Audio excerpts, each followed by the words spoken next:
Speaking of the DMK, let's talk about the latest visuals that have come in from Tamil Nadu. Udayanidhi Stalin, in fact, was also seen meeting the Hooch tragedy victims in the hospital. Earlier, in fact, TPS had also met some of these victims who were undergoing treatment. But this is MK Stalin, the Chief Minister's son and Minister in Tamil Nadu, Udayanidhi Stalin, who's currently meeting some of the victims of the Hooch tragedy. Let me go across to Purnima, joining us live with more details. Lot of similarities in the manner in which the big Hooch tragedy that's come to light from Tamil Nadu has so many similarities and perhaps a repeat of what happened just last year, Purnima. Questions being asked of the DMK. The DMK says, look, we've taken action against some of the officials by sacking them, by stripping them of their post. But what's going on? These visuals coming in of Udayanidhi Stalin meeting some of the victims. Well,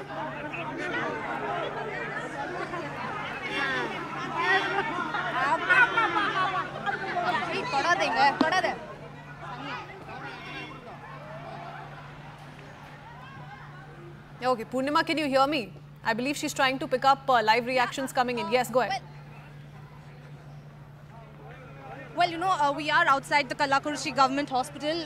Just as you can see, VK Sasikala, the ousted AIADMK leader, just met the families of those who've been hospitalized. And after this, Annamalai, the BJP state president, will also arrive shortly. You can see here VK Sasikala, Annamalai, the AIADMK, Edapadi had visited earlier today. All of them saying that the DMK has not learnt its lessons. Last year, there were two Hooch tragedies that took place where 22 people died. A year later, another Hooch tragedy reported yet again here in Kallakurichi, and at least 38 have died. What VK Sasikala says is that there are 5 more people who are seriously injured, who are in critical condition, who are undergoing treatment here. There are 4 hospitals where patients have been shifted to because of the number of people who were rushed to the hospital. At least 60 more people have been hospitalized. So all of them here questioning the lapses, and also says that sale and production of illicit liquor would not have taken place without the knowledge of the local administration. That's the accusation that's coming in from the opposition.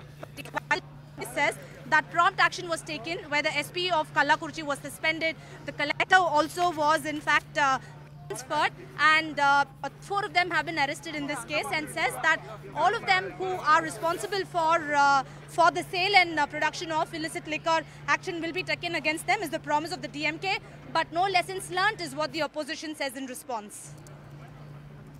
Okay, all right. So currently, you know, we're seeing the top political faces of Tamil Nadu make their way to the hospital where several victims of the Hooch tragedy are currently undergoing treatment. Those who need medical attention are being treated. Remember, at least 38 people have died, and the BJP says this number could go up given the number of people who've been admitted and are undergoing treatment as we speak. But the presence of methanol is what medical experts suggest has led to poisoning that has ended up taking the lives of 38 people. A lot of other reactions coming in, like Purnima just highlighted. The question being asked by the opposition is that this could not have happened without the involvement of some of the local officials.